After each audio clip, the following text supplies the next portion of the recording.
Bonjour à tous, bienvenue au webinaire que je vais animer aujourd'hui avec Mathieu. Le webinaire va porter sur les aides publiques et privées pour financer vos projets innovants en France et à l'international. Je vais commencer rapidement par me présenter. Moi, c'est Anna Bichedid. Je suis analyste innovation au sein de Sogedev depuis plus de 4 ans. Je participe principalement sur les missions Crédit Impôt Innovation et les missions de montage de demandes d'aide auprès des financeurs publics pour les projets innovants. Voilà, et aujourd'hui je vais vous parler des aides publiques qu'on va retrouver en France et à l'international. Et je laisserai après Mathieu se présenter pour sa partie. Pour commencer brièvement, Sogedev, c'est un cabinet de conseil qui a été créé en 2002. Il comporte 100 experts pluridisciplinaires avec 900 clients en France et plus de 5000 missions de conseil réalisées. Le siège est situé à Issy-les-Moulineaux, mais il comporte également différentes antennes, antennes en France et une antenne au Brésil. Sogedev intervient sur 3 domaines d'intervention principaux. Le premier, c'est le financement public des projets de recherche, développement et innovation, le financement public des projets d'investissement et de recrutement, et le financement public de développement à l'international. Donc, pour commencer, zoom sur les aides publiques pour les projets innovants. Et pour vous présenter les aides publiques, je vais diviser, donc ma présentation sera divisée en 2 parties. La première, je vous parlerai des mesures fiscales, notamment le CIR C2I et le statut JUI. Et en deuxième partie, je vais vous parler plus en détail des subventions et prêts à taux zéro qui sont accordés aux projets innovants. Donc, pour commencer, le crédit impôt recherche et crédit impôt innovation. En termes de travaux éligibles au crédit impôt recherche, on va parler de perspectives académiques. Cela va concerner principalement la recherche fondamentale, recherche appliquée et développement expérimental. Et les 3 caractéristiques principales à retenir pour les projets de recherche, donc ça va être premièrement le caractère, l'incertitude qui concerne les problématiques scientifiques et techniques fortes qui vont vous empêcher de mener à bien votre projet. Qui sont très importantes dans le cadre d'un projet de recherche. Vous avez également le caractère d'originalité, donc le projet doit présenter une démarche scientifique originale et reproductible. Et finalement, un caractère de progrès, donc le projet doit permettre de mettre en avant une connaissance, un savoir-faire qui est supérieur à l'état de l'art. Au niveau du crédit impôt innovation, donc là, on est sur une perspective marché et les projets vont correspondre aux opérations de conception, de prototypes et installation pilote. Donc, ces projets sont destinés à mettre en place des produits nouveaux sur le marché et qui sont supérieurs à la génération précédente. Donc là, on va parler de supériorité de performance au niveau technique et conceptuel, ergonomique ou fonctionnel. Le CIR C2I sont 2 dispositifs complémentaires et cumulables, soit sur des projets différents au sein d'une même déclaration, soit sur des différentes phases d'un même projet. Bien évidemment, il faut bien distinguer les activités éligibles ainsi que les travaux et les personnes affectées au projet. Et pour cela, on recommande d'avoir un suivi de projet bien outillé. Pour résumer, le CIR va permettre de financer 30% des dépenses de R&D et le C2I va intervenir à 20% des dépenses d'innovation éligibles. En termes de dépenses, principalement, ça va être le personnel, donc les frais de personnel. Pour le CIR, seuls les chercheurs et techniciens sont valorisables et les dépenses sont doublées pour les jeunes docteurs. Nous avons également le matériel amorti qui correspond aux dotations aux amortissements du matériel acquis neuf et qui est affecté aux activités éligibles. Les frais de sous-traitance, donc on a aussi une spécificité pour le CIR, les dépenses de sous-traitance privée doivent être inférieures à 3 fois le montant des dépenses internes. Les frais de propriété intellectuelle, donc on va parler de frais de prise, maintenance et défense de brevets. Généralement. Pour le CIR, on a également les frais de normalisation et la veille technologique. Et bien évidemment, il faudra bien penser à déduire de l'assiette des dépenses les subventions et avances remboursables, ainsi que et retraiter les prestations de conseil en CIR. Petite nouveauté pour le C2I, donc le pourcentage du C2I évolue à 30% à partir du 1er janvier 2023, avec le maintien du plafond annuel à 400 000 de dépenses, soit un C2I maximal de 120 000 euros. Cette évolution implique également la suppression des frais de personnel de 43% et des frais de matériel de 75%.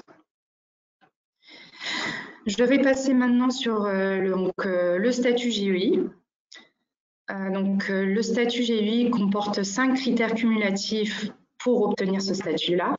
Premièrement, être une PME au sens européen, être âgé de moins de 8 ans, être détenu à plus de 50% directement ou indirectement par des personnes physiques ou des fonds d'investissement, avoir été créé ex nihilo et consacrer au minimum 15% de ses charges à des dépenses de R&D qui sont éligibles au sens du CIR, ce qui signifie qu'un projet qui n'est pas éligible au CIR ne sera pas non plus éligible au statut JEI. Le statut JEI va permettre d'obtenir plusieurs avantages, notamment les avantages fiscaux avec les exonérations des bénéfices IS et des avantages sociaux avec l'exonération des cotisations patronales sociales URSSAF. Ce statut-là est autodéclaratif par notification au SIE avant la clôture de l'exercice. Mais on vous recommande fortement de bien demander l'avis de l'administration à travers un dossier JEI pour valider l'éligibilité de votre projet avant la déclaration. Et bien évidemment, le statut JEI est cumulable avec le CIR-C2I. Je vais passer maintenant à la deuxième partie de ma présentation qui concerne les aides à l'innovation, subventions. Et pour cela, je vais tout d'abord me concentrer sur les aides régionales et notamment les aides BPI France. Donc la BPI, c'est un établissement public national à caractère industriel et commercial qui va soutenir les projets innovants et les transferts de technologie à travers différentes solutions, notamment les aides remboursables, les subventions pour le renforcement des dépenses de R&D et les prêts à taux zéro. BPI France intervient également sur des dispositifs d'appui des territoires à travers des programmes d'incitation à l'innovation, des financements publics et des aides à la création et prêts d'honneur. La BPI France donc, va intervenir sur différentes phases de développement de votre projet d'innovation. Ça va être principalement donc, des subventions pour la phase d'études de faisabilité comme la bourse French Tech ou l'aide régionale Île-de-France Innovoc Faisabilité. Il existe également des prêts à taux zéro sur des phases de développement de projets RDI, des prêts d'aide à l'investissement pour les lancements industriels et commerciaux et également des dispositifs liés au levée de fonds comme la qualification d'entreprise innovante ou le prêt amorçage investissement. Donc aujourd'hui, je ne vais pas pouvoir vous présenter, je n'aurai pas le temps de vous présenter toutes les aides ou les appels à projets en cours, mais je vais plutôt me concentrer sur les programmes en vigueur. Donc premièrement, le programme France 2030 qui a été lancé durant la crise sanitaire et qui avait pour objectif de favoriser l'indépendance environnementale, industrielle et technologique de la France. Ce programme comporte 50 milliards d'euros qui visent donc à répondre à de grands défis, notamment l'hydrogène vert, les énergies renouvelables, la décarbonation de l'industrie, la production de véhicules électriques, les technologies immersives, l'alimentation saine, les métiers de demain et l'exploration des grands fonds marins et du nouvel espace. Nous avons également le programme d'investissement à venir PIA 4, donc le quatrième programme qui, lui, est âgé de 10 ans, presque 10 ans. Et donc, lui intervient également sur des projets d'innovation et vise à faire émerger des projets technologiquement innovants et structurants sur des thématiques ciblées. Vous voyez en bas, en bas à droite, il y a les logos des opérateurs qui portent les appels à projets. Donc, nous avons la BPI France qui va intervenir sur des projets plus innovants et structurants en termes technologiques et numériques.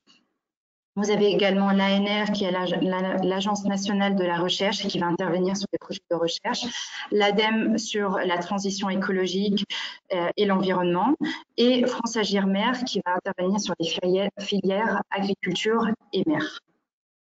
Et donc, la grande difficulté, de manière générale, pour déposer une demande d'aide auprès de ces opérateurs, c'est de bien respecter les dates de dépôt des différents appels à projets et d'être au courant finalement de tous les appels à projets qui vont sortir au fil de l'eau au cours de l'année.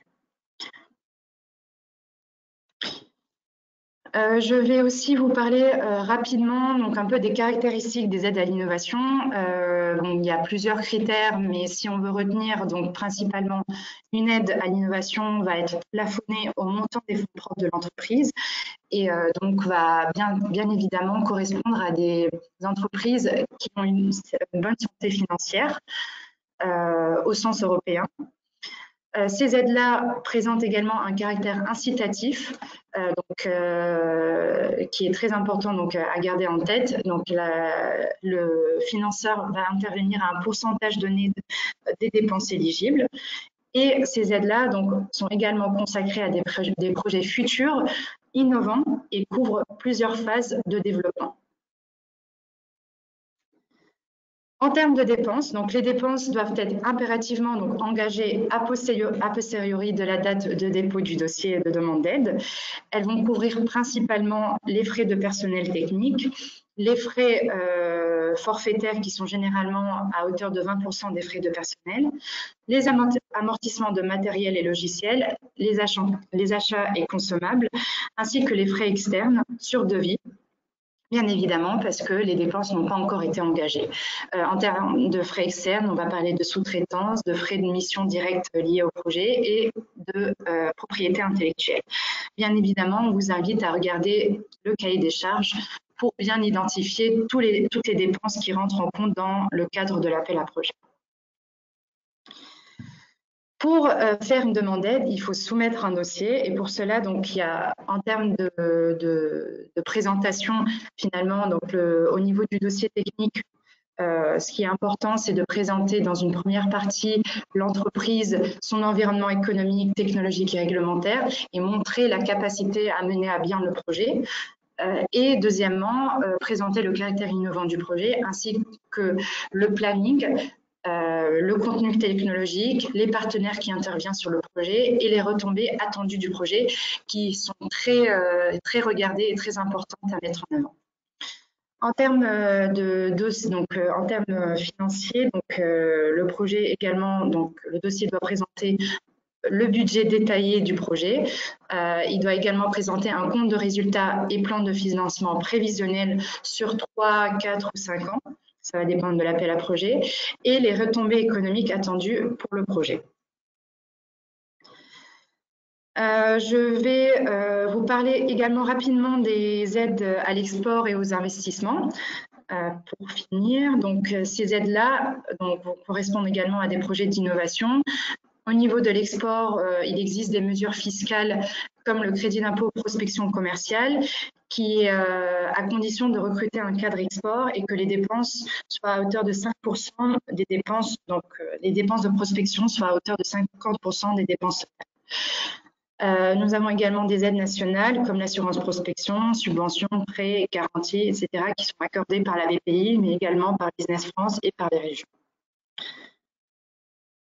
Au niveau des aides aux investissements, on va parler donc des aides nationales. Il existe aussi des subventions, des prêts participatifs, ainsi que les aides locales et régionales. Donc pour finir ma partie, moi, il existe, on va dire, une panoplie d'aides assez complexe des fois. Donc, et pour cela, nous, ce qui est important, c'est de garder les bonnes pratiques et donc de bien identifier les programmes, tout d'abord les bons programmes de financement et les bons appels à projets. Deuxièmement, il est très important de bien connaître les critères d'éligibilité, notamment en lisant tout le cahier des charges, bien candidater dans le bon timing, donc être au courant de toutes les dates de relève et bien anticiper, bien évidemment, le montage du dossier qui peut prendre aussi du temps. On va compter un mois environ. Et finalement, bien anticiper les délais d'instruction qui peuvent prendre du temps et faire un suivi tout au long du projet. Et pour cela, vous pouvez bien évidemment nous contacter. On peut vous accompagner sur toutes ces phases-là. Donc, n'hésitez pas à le faire. Et merci beaucoup pour votre attention. Je vais laisser la main à Mathieu qui va vous parler plus en détail donc des aides privées et notamment les aides bancaires. Ouais, merci Anna. Tu me pétines Anna, si jamais ça coupe un peu, j'ai un kit main libre qui fonctionne, on va dire aléatoirement, donc sinon je passerai sur le micro de l'ordinateur. Voilà. Donc bonjour à tous et ravi d'être là pour expliquer des éléments clés pour la relation bancaire et financement. Donc je m'appelle Mathieu et je travaille chez 3i Financement depuis environ un an. Précédemment, j'étais banquier dans le groupe BPCE, Réseau Caisse d'Épargne. Donc, j'ai accompagné des entreprises, des grands comptes et quelques startups sur le marché voilà, de l'innovation. Donc, c'est une clientèle que je connais bien et j'ai également créé une entreprise par le passé. Voilà. Donc, ça, c'est pour la présentation. Donc, maintenant, comment aborder le sujet bancaire qui est encore assez méconnu alors, je ne sais pas si Anna, tu peux switcher sur la… Ouais, parfait, merci beaucoup. Sur la première slide, donc c'est un peu moins dense que pour les aides publiques parce que l'offre est assez stable, même s'il y a des choses qui bougent, c'est à peu près toujours les mêmes clés de lecture. Donc, j'ai fait deux diapositives principales. Donc, la première, c'est pour expliquer un peu le contexte et la philosophie de relation avec un banquier.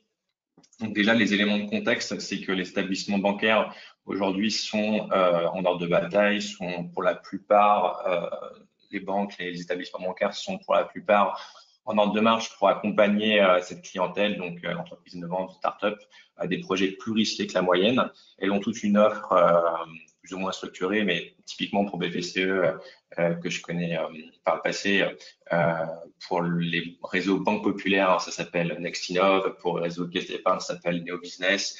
Il y a aussi des choses aussi, la BNP, etc. Donc, grosso modo, une offre globale est en place. Donc, il y a des interlocuteurs, des chargés d'affaires qui sont là pour discuter de ces sujets-là. Donc, ce n'est pas quelque chose qui est, entre guillemets, tabou ou à éviter vis-à-vis de sa banque. Donc, ça, c'est le premier point. Ensuite, c'est toujours un sujet délicat, le financement d'un point de vue bancaire, parce que c'est un autre discours à avoir par rapport à un investisseur, par exemple. Un investisseur va avoir sa propre grille de lecture et le banquier aussi. Donc, en fait, cette diapo, elle est assez intéressante car elle permet de synthétiser d'un côté l'intérêt évidemment pour le client, pour l'entrepreneur, le dirigeant, d'aller chercher du prêt parce que ça finance des capex, donc des dépenses d'investissement et qui peuvent donc via le prêt être réalisées et ces mensualités donc vont être on va essayer de présenter les choses comme ça, mais remboursées par la CAF future. Donc, un banquier va beaucoup parler de capacité d'autofinancement, de plan de trésorerie, de plan de financement, ce genre de choses. Donc, ça, c'est du point de vue client, point de vue dirigeant. Et de la point de vue bancaire, ce qu'il faut bien avoir en tête quand vous entamez des discussions avec votre banquier, c'est qu'en gros, il va gagner de l'argent principalement avec le financement qui est accordé. Donc, il y a différents outils qui existent et la tarification. Donc, en gros, c'est le PNB, donc le chiffre d'affaires en termes bancaires, qui va être généré via des prestations de services. Donc, ça passe par plein de choses. Alors, pour les outils de financement, on va beaucoup parler sur les sociétés que nous accompagnons sur de la dette senior classique, moyen long terme, sur 4-5 ans, adosser une garantie de type BPI européenne, voire avec quelques autres garanties. Mais grosso modo, c'est des choses qui peuvent être assez facilement sécurisables pour les banques, parce que l'État est là, l'Europe également. Et ça permet d'avancer plus facilement sur des sujets de financement. Donc, et en parallèle, ce qu'il faut bien comprendre, c'est que le banquier, au-delà du financement, va chercher une relation durable, stable dans le temps, parce que son modèle, en fait, est construit comme ça. Ça se fait dans la durée, ça se fait au travers des années. Donc, il y a ce côté commerçant qu'il faut avoir, en fait, de banque au quotidien, de flux qu'il faut avoir dans les discussions. Le banquier ne se résume pas uniquement à du financement, mais aussi à la vie d'entreprise. Et il y a plein d'effets de levier aussi sur d'autres outils qu'on ne va pas détailler aujourd'hui, mais qui peuvent accompagner le dirigeant et ses équipes au quotidien. Ce qu'il faut aussi avoir en tête qu'on aborde une relation avec son banquier historique sur des nouveaux sujets ou avec des nouveaux banquiers, c'est qu'il y a beaucoup de documentation à produire. Les banques sont soumises à d'énormes contraintes réglementaires, donc KYC, compliance à respecter, et donc il faut s'attendre, notamment en cas d'entrée en relation, donc une nouvelle banque, de communiquer énormément de documentation administrative ou financier, business, pour que le processus se fasse. Généralement, il faut s'attendre à des processus qui prennent 3 à 6 mois. On est très similaire finalement par rapport à une levée de fonds classique avec des investisseurs. Dernier point, c'est à la marge, les banques font aussi du haut de bilan. Alors, c'est pas le sujet principal aujourd'hui, mais il faut que vous sachiez que les banques aussi font du haut de bilan par 2 moyens principaux. Premier, c'est soit un établissement qui est présent au sein un fonds qui est présent au sein d'établissements. Et là, il y a des équipes dédiées. Ça reste généralement à la marge. Alors, ça reste des sujets de liquidité également. On voit le Crédit Mutuel récemment qui a doublé la taille de son fonds. Je crois que le fonds fait 500 millions. Enfin, c'est vraiment des vrais sujets. Donc, il y a des équipes dédiées qui peuvent avoir un passé de banquier, mais aussi qui peuvent avoir un passé de M&A ou ce genre de choses. Et les banques aussi ont une stratégie, c'est d'être souscriptrices de fonds gérés par des tiers, donc des opérateurs qui ont l'habitude de discuter de ces sujets de capital investissement. Et donc, elles ont aussi ce chemin indirect pour accompagner en haut de bilan. Mais ça reste vraiment à la marge et le cœur du business pour un banquier, c'est la relation de long terme avec le financement. Donc, on peut passer à la deuxième diapo, justement, qui rentre un peu dans le dur. Parce que souvent, on peut voir sur Internet des schémas, des roadmaps de financement. Donc là, on a vraiment fait un focus de financement bancaire pour que vous ayez des éléments clés, en gros, à chaque étape de l'entreprise pour savoir ce qu'on peut potentiellement solliciter, quel sujet peut être abordé avec son banquier. Donc, il y a pas mal d'informations sur la slide, donc je vais pas tout lire, sinon on va passer un peu trop de temps. Mais en gros, le banquier, il peut intervenir assez tôt dans la relation entreprise. Donc, typiquement à l'issue d'un prêt d'honneur. Il y a beaucoup de réseaux de prêt d'honneur qui existent aujourd'hui. Il y a notamment Réseau Entreprendre, Réseau Initiative. Donc, le réseau d'être de ces réseaux-là, c'est de faciliter l'accès au crédit. Donc, il peut s'appuyer sur ces réseaux de prêt d'honneur. Donc, on est sur des petits tickets, 60 70 000 euros la plupart du temps. Après, quand la boîte arrive sur un stade dit d'amorçage, et là, l'entreprise a validé un certain nombre de choses, notamment des POC, des premiers clients, des projets pilotes. On n'est pas encore sur la phase de rentabilité, mais on est sur des premiers cas clients, des cas d'usage qui sont assez significatifs. Donc là, le banquier peut éventuellement compléter un tour de table. Et ainsi de suite. En fait, les tickets vont vraiment être fonction du business. Donc, et le banquier va surtout avoir un vocable autour de tout ce qui est sujet d'exploitation, de flux, chiffre d'affaires, et c'est un peu sa ligne rouge, on va dire, sur son analyse. L'autre point, et c'est valable, j'ai envie de dire, vraiment sur les phases d'amorçage, accélération, de croissance, c'est pour faire son instruction, le banquier va s'appuyer beaucoup aussi sur les autres parties prenantes du plan de financement. Il va regarder s'il y a des pays qui interviennent, la région éventuellement, les investisseurs, parce qu'évidemment, il faut des fonds propres pour que l'entreprise soit finançable d'un point de vue bancaire. Donc, le banquier va regarder tout ça et finalement, comme il n'a pas le temps, contrairement à un fonds d'investissement, de faire toutes les étapes de due diligence, il va se fonder beaucoup sur l'organisation et l'intervention de parties prenantes significatives de l'écosystème pour financer ou pas en complément l'enveloppe recherchée par le dirigeant. En termes d'analyse financière, c'est très similaire à ce que peut faire un investisseur. Au final, l'approche est quasiment la même en termes de ratio bilanciel, d'exploitation, ce genre de choses. La seule question en fait qui va différer, c'est ça en fait l'élément clé dans l'analyse, c'est est-ce que on va récupérer le capital qu'on nous a prêté au-delà de la garantie. C'est vraiment est-ce que l'entreprise va être en mesure dans son business plan de nous rembourser. Contrairement à un investisseur qui va chercher un multiple, qui va dire est-ce que je peux faire x10, x5, x10 sur l'entreprise avec mes participations, le banquier va vraiment se poser la question de savoir s'il peut être remboursé. Ça va être ça qui va conduire son analyse. Donc il faut avoir aussi cet élément en tête, cette posture quand on fait la présentation des chiffres et du dossier pour la demande de financement. Voilà, ça c'est vraiment les points principaux. En termes de dépenses que l'on peut présenter à un banquier, alors principalement des dépenses de type CAPEX, investissement.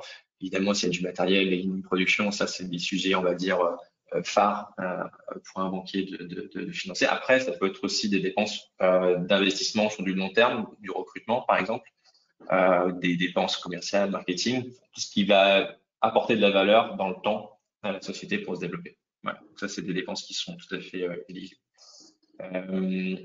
On pose aussi souvent la question de savoir combien on peut solliciter auprès d'un banquier. Alors ça, c'est très difficile à répondre comme question. Ça dépend beaucoup on le voit bien hein, dans la diapo du stade d'avancée de l'entreprise et aussi de l'objet de financement. Parce que si c'est juste pour financer un type de dépense, bon, bah, ça va aussi limiter les capacités d'intervention. Après, si vraiment vous devez modéliser un business plan, grosso modo, sur l'enveloppe de financement recherché global, equity plus bel bilan, comptez sur 25% maximum sur la partie bancaire pour vous donner quelques clés de lecture en budget. Voilà. Évidemment, à affiner en fonction des sujets. Et dernier point que je voulais aussi aborder, c'était c'est assez codifié comme vous pouvez le comprendre hein, jusqu'à la phase de croissance développement, on le voit bien dans la diapo. C'est l'aspect humain du process bancaire. Donc, en face de vous, il y aura un chargé d'affaires, éventuellement un directeur de centre d'affaires qui va analyser le dossier, éventuellement le décider. Donc, tout un process humain qui se met en place. Donc, ça fonctionne des deux côtés. Donc, du côté dirigeant pour savoir au quotidien, parce que c'est quand même des établissements bancaires de flux, contrairement à BPI qui n'est pas une banque de flux. Donc, ce sont des banques de flux qui font vivre au jour le jour. Donc, il y a cette question que vous devez poser, savoir si ça vous paraît intéressant de collaborer avec cet établissement au jour le jour, avec l'équipe qui est en face. Et ce sera le même raisonnement aussi du côté bancaire, à savoir si l'entreprise est compatible, on va dire, avec ces critères de développement et puis de suivi un peu stratégique aussi, parce qu'il y a les prêts verts, les prêts impact aussi qui sont présents, qui sont commercialisés par les établissements bancaires. Donc, il y a tout cet aspect humain à pas négliger dans le process. Le financement bancaire ne se réduit pas uniquement à une offre à un instant T de financement pur et simple. Parce que si vous êtes dans cette démarche-là, alors peut-être que vous allez boucler votre dossier de financement une fois, mais si vous ne faites pas vivre la relation, peu de chances que le banquier vous suive pour un second tour et suivre les prochaines étapes de développement. Donc c'est dommage que ça fait perdre du temps un peu pour tout le monde. Et cet aspect humain aussi, on retrouve dans la proposition commerciale. Beaucoup de choses peuvent être discutées, négociées. Alors des fois, il n'y a rien à faire, il faut mieux prendre ce qu'il y a. Et voilà, mais il y a des choses qui sont négociables, parce que tout un tas de choses rentrent en compte au moment de la proposition. Frais de dossier, fonctionnement bancaire au quotidien et frais de garantie, ce genre de choses. Donc, il ne faut pas hésiter à négocier, à discuter. Et c'est souvent un point qui est laissé de côté sur les aspects bancaires. Voilà. En tout cas, ravi de répondre à vos éventuelles questions sur la session qui va suivre. Et ravi aussi éventuellement de discuter à l'avenir sur ces sujets-là. Le troisième financement est présent au même titre que sujet d'aide sur les aides BPI, les aides internationales. Nous avons plus la casquette bancaire pour accompagner nos clients sur ces sujets. Merci beaucoup. Merci. Merci Mathieu.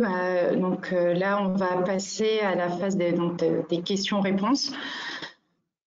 Donc, il y a une question, comment est-on au courant des appels à projets? Donc, en fait, comme je disais, il existe plusieurs opérateurs qui vont mettre en avant des appels à projets. Soit déjà le gouvernement qui va mettre en avant des appels à projets stratégiques en lien avec le programme d'investissement à venir.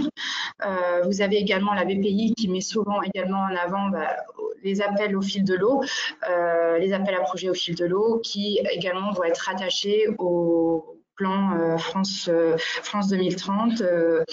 Donc, l'idée, comme je disais, c'est toujours d'être au courant de ce qui se passe, garder un œil, en tout cas, sur les thématiques qui vous concernent. Et notamment, nous, de notre côté, on réalise également une veille pour les personnes qui le souhaitent, voilà, pour aller chercher, pour trouver des appels à projets qui pourraient être potentiels aux projets innovants. Ouais, je partage ce que dit Anna. Effectivement, on fait une veille également chez 3i. Des fois, ça vaut plus le coup d'envoyer juste un mail à un chargé d'affaires pour savoir ce qu'il y a potentiellement. Vous allez valider les critères d'éligibilité assez rapidement et vous allez évacuer le sujet rapidement s'il n'y a pas d'actu pour vous.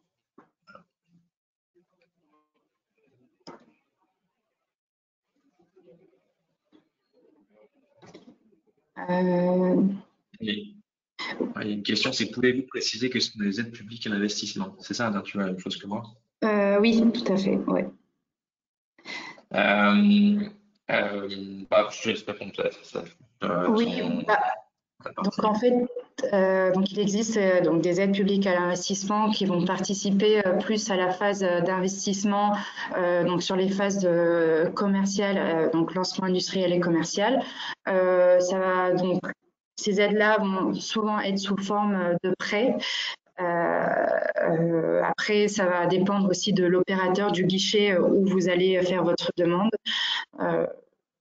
Ça peut rentrer dans les aides à l'innovation ou sinon également intervenir sur juste des projets d'investissement sur le long terme.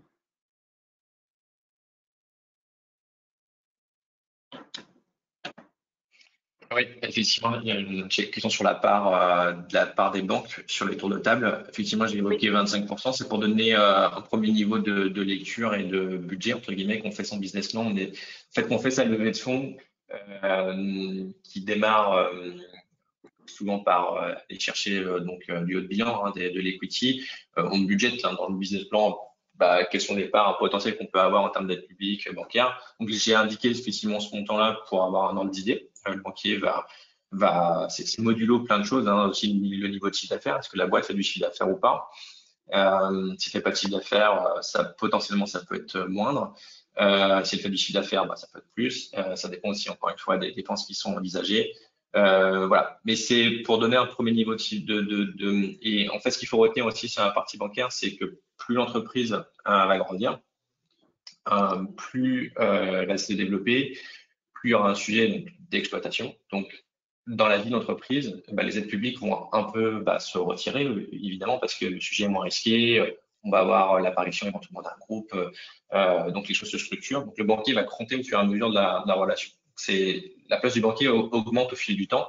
Mais pour démarrer, effectivement, il faut vraiment partir sur cette base.